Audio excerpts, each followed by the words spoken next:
Hey, everybody, this is Brett Ingram, and this is the optYOUmize podcast, a show that helps entrepreneurs build their dream business and dream life. Today, we're talking with Danielle Hutchinson. She's a former English teacher, so is my wife, who has traveled the globe twice and now helps entrepreneurs become published authors through Authors on Mission, one of the fastest growing companies in the US, according to Inc. magazine.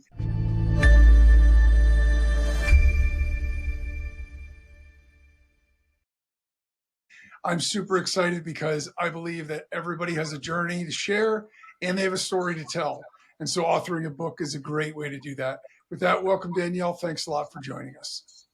Thank you so much for having me. And I completely agree with what you said. Everybody does have a story to tell, even if it's just something in your daily life, whatever it is, we have insights to share with others. So amazing stuff. I'm really looking forward to the conversation. Yeah, I am too. And it is amazing to me because I've talked to people in the past and I'll say to them, well, I don't really have anything to write about, or I don't. And then you start to ask them questions and they have all this fascinating experience. But I think when we live it ourselves, we don't always feel it's as remarkable or worth sharing, but we'll dig more into that. I actually was hoping to start off a little bit with your background because I have a lot of stuff that I want to ask you, a lot of stuff I want to talk to you about, but you used to be an English teacher. So I'm really curious how you started your career. Yeah. Well, I started off as a teacher working with kids in language arts and actually preschool as well. I started just helping people helping these children express themselves better. But I wanted to do a little bit more, wanted more control over my time and my income. So writing has always been my passion. I decided to start freelancing on the side while still teaching. I just remember the first time I started doing it, my first client was somebody who wanted help with a romance book. And they had all these amazing ideas, but they couldn't get them down on paper in a way that made sense. And I just was able to help this person transform themselves and their writing, and just I realized I kind of had a gift for it, I guess, not to brag or anything like that, but I think a lot of hard work went into it, and I kind of kept improving and building my client list, my portfolio, and my profile, and word spread, and now I'm getting more clients than ever before. And I am actually still teaching full time as well as of now. The school year has officially ended, so I have more time to focus on what I love doing, which is my ghostwriting and editing. But for the most part, this has really taken off. And ever since I've been able to travel the world multiple times, I'm running a podcast, I'm running YouTube videos and blog posts. And the content is endless. So I've grown a lot and helped many other people grow is, I guess, the summary of all that. That's awesome. And it's good for you that you found, that thing that you're really good at. We all have something. And I think one of the challenges that we're faced with professionally is how do we find that thing that gives us joy and fulfillment that we're also really good at, that we could sort of make in a marketable way to be able to create a career doing the things that we love to do. And so, good for you that you were able to do that. So I'm curious about the travel bug. Was it just because you wanted to experience the world? You wanted to go on some adventures, or was there sort of a bigger reason behind it all? So I'm just fortunate enough where when I began freelancing, my boyfriend was also in a place where he was running a business. So we both had very flexible schedules, running things on our own time, which I think is something perhaps your listeners would, admire, because it's great when you're able to take charge of what you're doing and make this own schedule. So yeah, the traveling just came as something we're both able to do it. Why not just go? So packed up our backpacks. He had my 3 laptops and his, I had all my clothes, and we just traveled around. We've been doing it for like 3 years now. We've gone around the world like 4 times. It's been great. And everywhere I go, I'm also working. As I mentioned, I have all my technology with me. So it's just really fun to, write a memoir for a tech executive in Silicon Valley while sitting in a cafe in Busan, South Korea, or writing about different business relationships while in Europe, or in being in Japan and talking about the power of minimalism in writing. So it's just really fun to immerse yourself in different cultures and settings while also still in touch with your clients and continuing the work that I'm doing. So I'm just very fortunate that I was able to, and I highly recommend it to anybody who can. The digital nomad life is really one that we should be embracing these days, I think.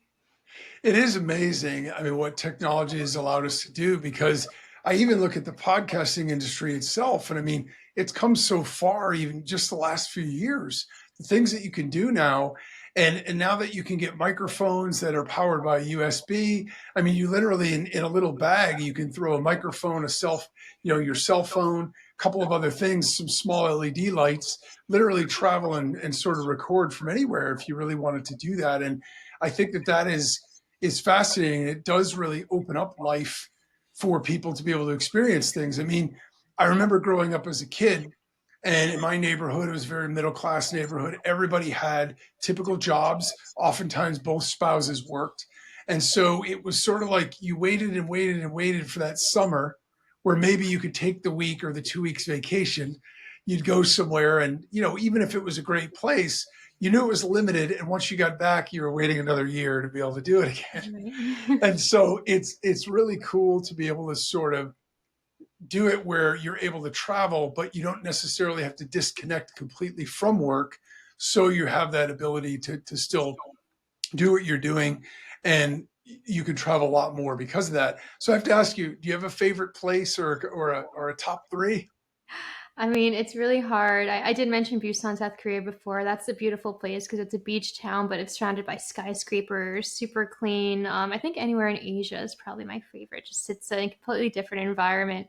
Not to bash, here in the United States, but when we came back from Asia, we landed in Cali, and it's just we went from roaming the streets in Japan until 4 a.m. perfectly safe to arriving in Cali midday and then being followed by some homeless people as we walked over to Raising Cane's. So it was just like, okay, what's going on here?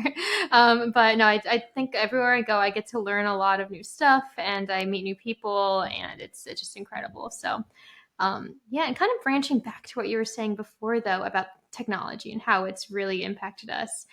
I do agree because we're able to go anywhere and connect with people. But the one tip I wanted to throw in there for your audience and for anybody is that you do always need to make sure you have internet connection, because sometimes you have to adapt in that way, and you just be prepared for that. You know what I mean? Just take the proper precautions too. Just tie it back Yeah, that's a to good point. I've tried to use hotspots internationally. My older son actually went to school in Scotland, and so when we would go over to visit, and anytime we were over there, I was always worried because my phone would technically work there, but the speed was never quite as good. So it was right, always right. like, okay, if I'm going to be working here, if it feels like you're on a dial up, it gets very frustrating really fast, and you certainly can't do sort of video conferencing or Zoom calls or podcasting that way. You've got to definitely have a good connection. So good point there, and make sure that at Yep. least you've thought it through a little bit at least, right? Yeah, that's just something that popped into my head as you were saying that. I was like, we do have the technology, but we have to use it right and be ready for anything. I mean,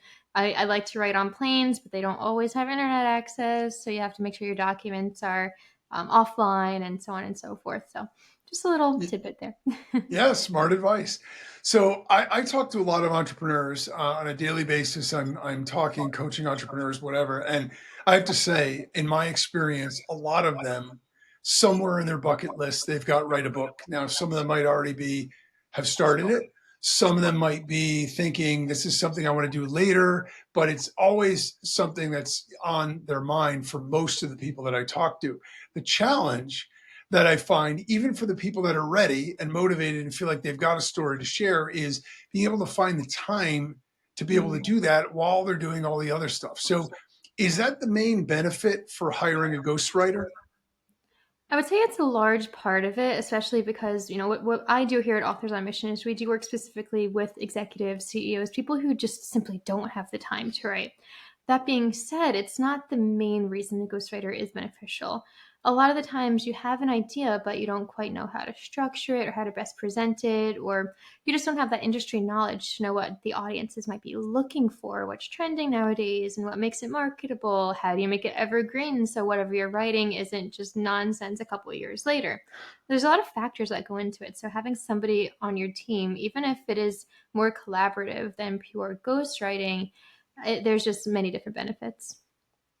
Yeah, I like that. And it's a really good point because I will say also, when I've talked to people, whether they're creating a course or they're trying to make a new program of some sort, one of the things I see a lot of people struggle with is that structure, is trying to figure out, okay, I've got all this information in my head and I've done this a million times and I have all this expertise, but how do I get that in a way where it translates? And particularly when you're talking about a book, it not only has to be put in a way where there's a sequence to it and it makes sense, but it also has to be readable, right? Because if it's too dry, or if it's too technical, or whatever the case may be, depending on who your audience is, it might be hard for people to absorb the book.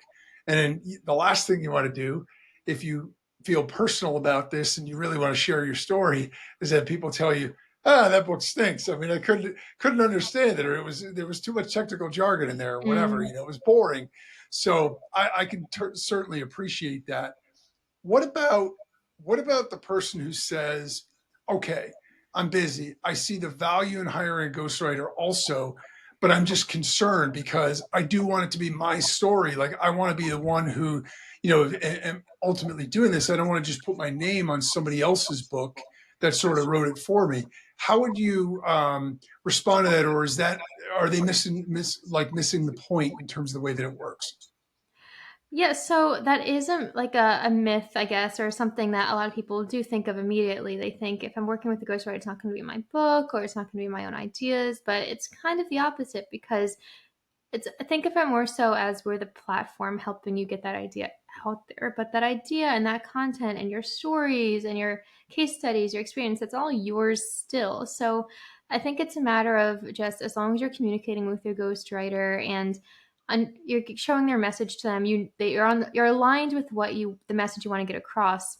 At the end of the day, the book is still yours. It's still your voice. It's kind of a skill, I guess, you have to develop over time. And something even I've grown throughout the years I've been doing this is really authentically capturing the client's voice, writing it as if you are them, kind of stepping into their shoes, or switching to another language, almost as if you're bilingual, right? Speaking in somebody else's tone, and in that way, it all just kind of falls into place, and that you're able to really tell a story from someone else's uh, perspective.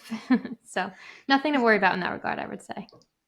That's good. And it's a really good distinction, because I think what people generally associate with, or at least from my limited knowledge, I'm not an expert in your field by any means, but I think that is sort of one of the perceptions, is that if I'm hiring a ghost writer, what I'm doing is hiring somebody with a skill in writing. Well, yes, that's true. But ultimately, if you're a good ghostwriter, you also have that ability to get into the mind and capture the voice of the subject that you're talking about. So as you're writing it, so as you're creating this, it does sound and feel authentic to them, and they feel very good about what it is that's coming out. And I think that's an important distinction in terms of the skill set in order to be a good ghostwriter. So how would you say you balance that? If I'm a ghostwriter, or if, somebody on your team, and I've got a client, and my job is to be able to help them tell their story in their words, but I'm going to kind of be writing it. How do I balance capturing the client's voice, but also making sure that the flow of the book, that the tone, that the writing is engaging in a way that people are going to want to read it when it's done? Is there an art form to that?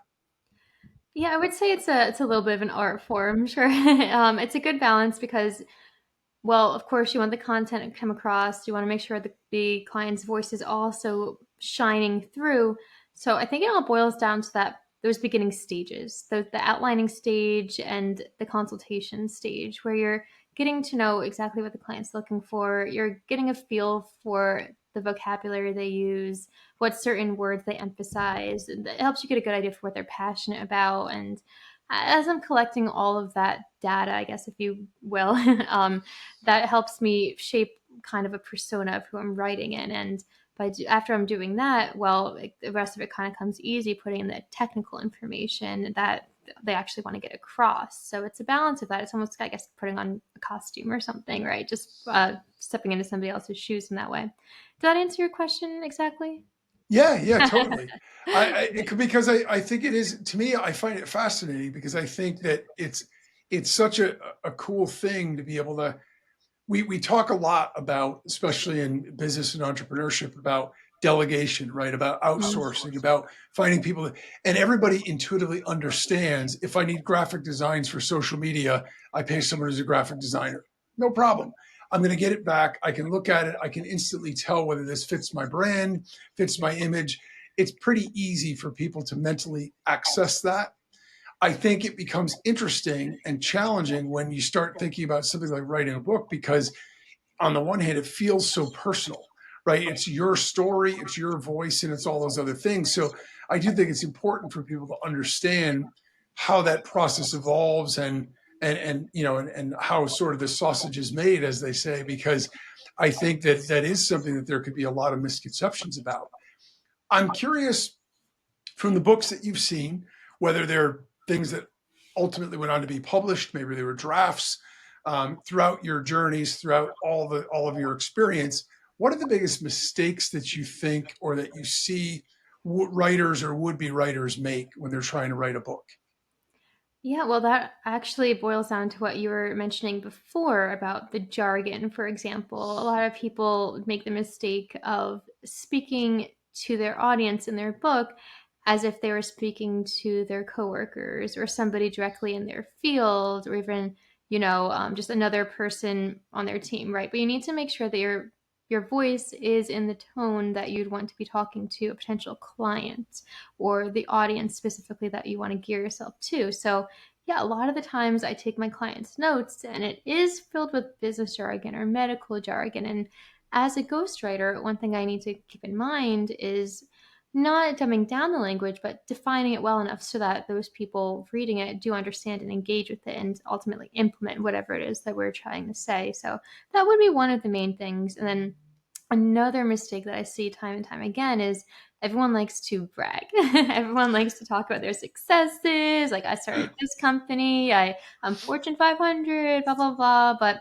at the end of the day, do you want to read a book by somebody who's always gotten everything right? Or perhaps to hear a story about somebody who's encountered their own pitfalls and came over them? I feel like that's more relatable. So I'd say a balance between that jargon and also the personal setbacks, I think, is what really makes a good book in terms of nonfiction and business and all that. I love that you mentioned the mistakes and the setbacks, because I'll tell you a funny story about starting my podcast. When I was going to start it, one of the issues that I had personally for myself was that while I've been a digital marketer for going on 20 years, I've, done a lot of different things, had a lot of knowledge. I'm certainly not the most successful entrepreneur that's ever lived. I haven't made the most money as there any entrepreneur that's ever lived. And so I had this sort of block where I said, geez, if I'm going to make a podcast for entrepreneurs and it's going to be about business and entrepreneurship, don't I have to have all the answers? And I actually struggled with that for a couple of weeks. I had everything ready to go and I was all excited. I'm motivated. I'm somebody who has no trouble taking action. So it wasn't that, but I just couldn't get myself to start because I felt inadequate in some ways, right? And then I literally went to bed one day. I woke up the next morning and this light bulb went off in my head. And I said, I don't need to have all the answers. I need to share the journey. I need to share the ups and downs. That's what makes you human. That's what draws people in, because it's a vulnerability that makes people say, "Oh, okay, so yeah, not everything they did was perfect from the start." Nobody wants to listen to somebody who knows everything about everything. You want someone that you can relate to that says, you know what, hey, I might be here now, but I was there. I struggled with this. I had went through the loneliness. I had the setbacks. I failed at 3 or 4 things that I did. And I think it's such an important point, because I think it's difficult sometimes to be okay with being vulnerable, but it's so vitally important if we're trying to connect with an audience. And so I can 100% see why that would be the case in a book as well. Um, And so oh, I'm sorry, go but ahead. also more so than just connecting, you're also in that way offering pain points for the reader because it's giving them a reason to continue with your book. This person had the same struggle that I'm also struggling with. You're addressing what their own pain points are in their lives and giving them a reason to continue on and implement your framework or whatever it is that you're, putting out there. So it's something that, it's double sided, right? Connecting with the audience and also driving more action from your book. So, Yeah, that's awesome.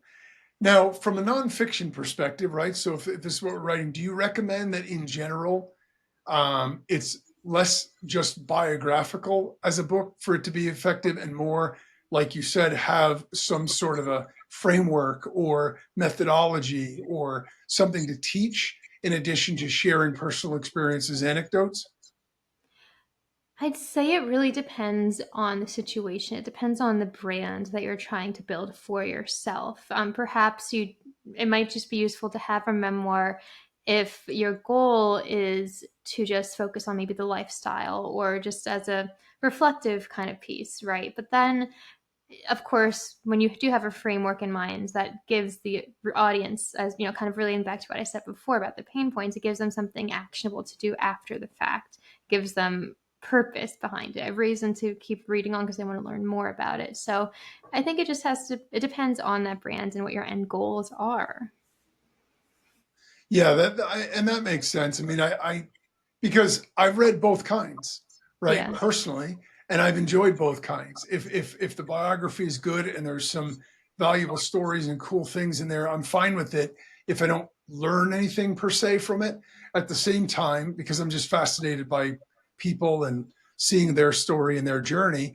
At the same time, I've read some really good books that had very actionable sort of insights where you could take this method and apply it to things that you were trying to Mhm. do to get results faster and easier. And I think I can definitely see the value personally from my perspective in both kinds.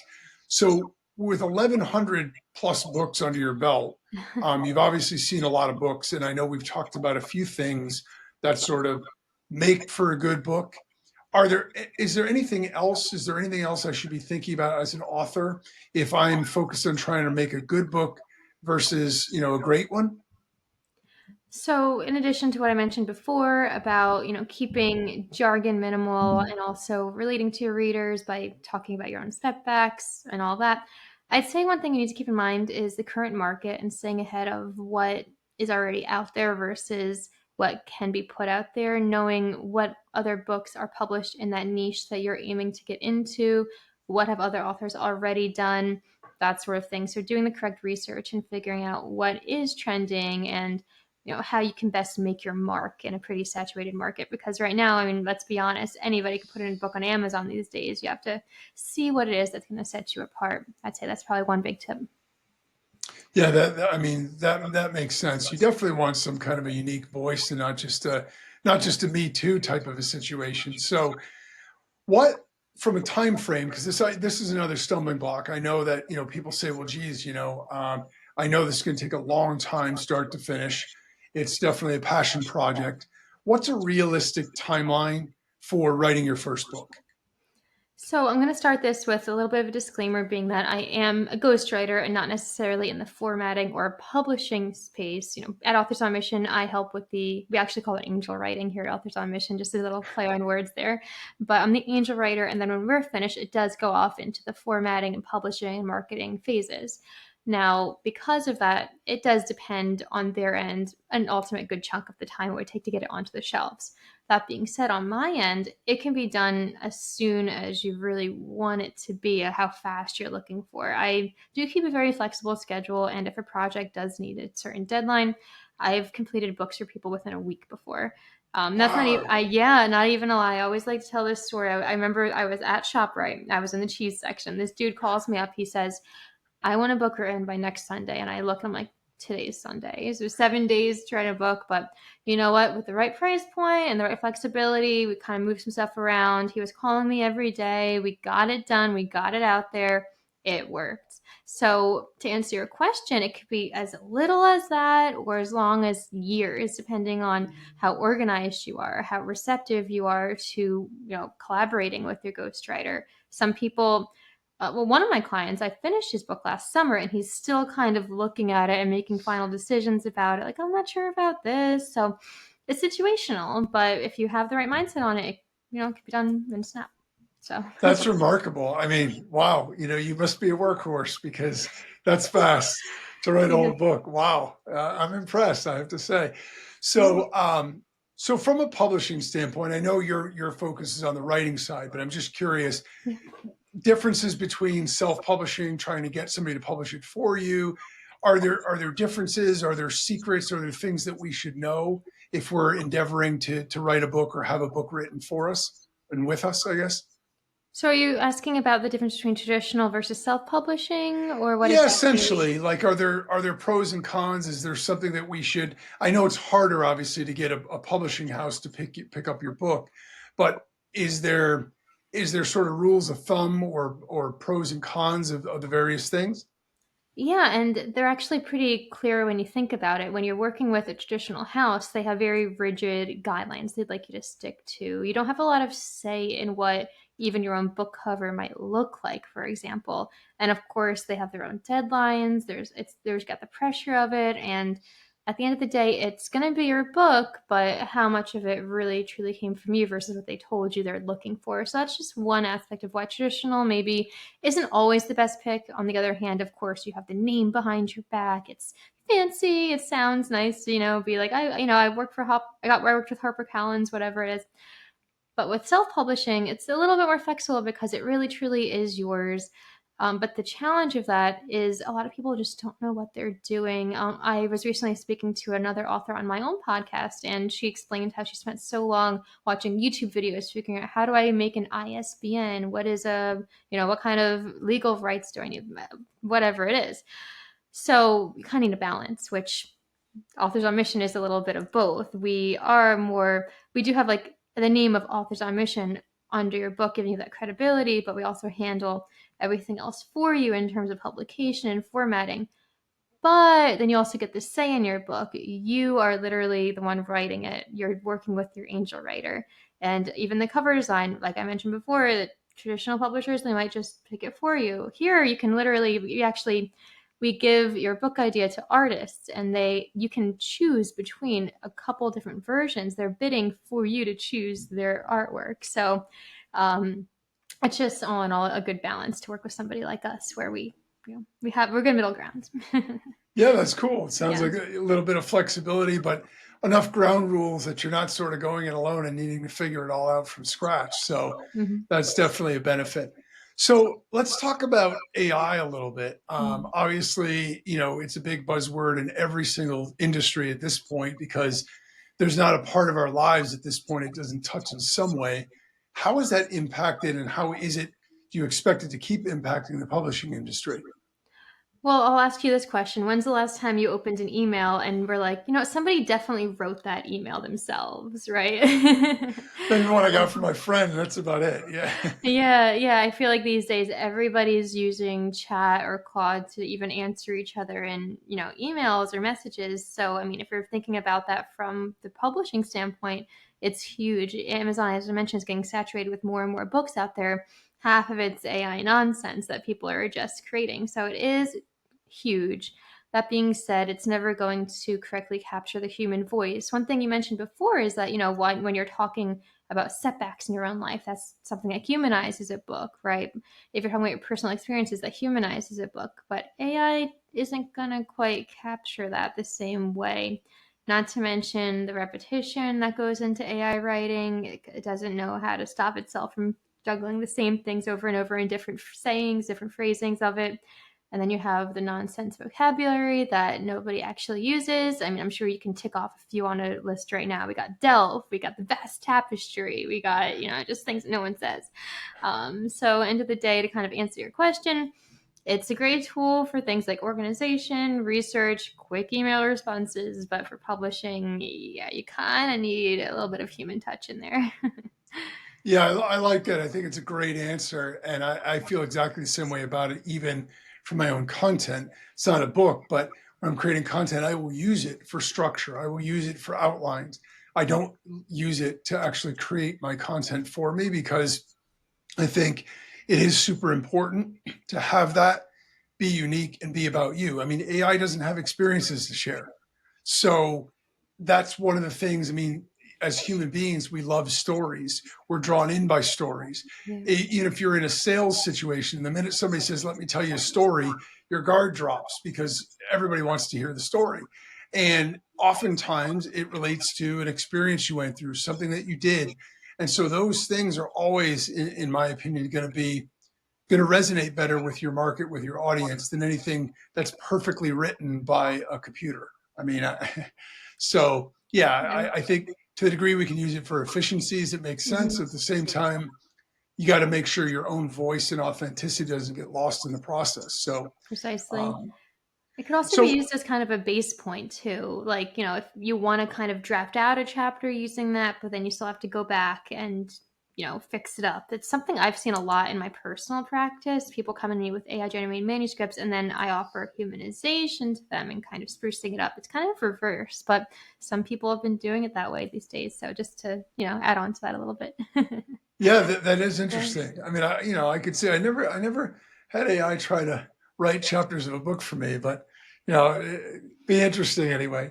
So if somebody decides that, they're going to take the plunge and they say, okay, I'm going to do this. I'm finally getting off the couch. I'm going to write my book, or I want to get my book written. What's the first step that somebody should take?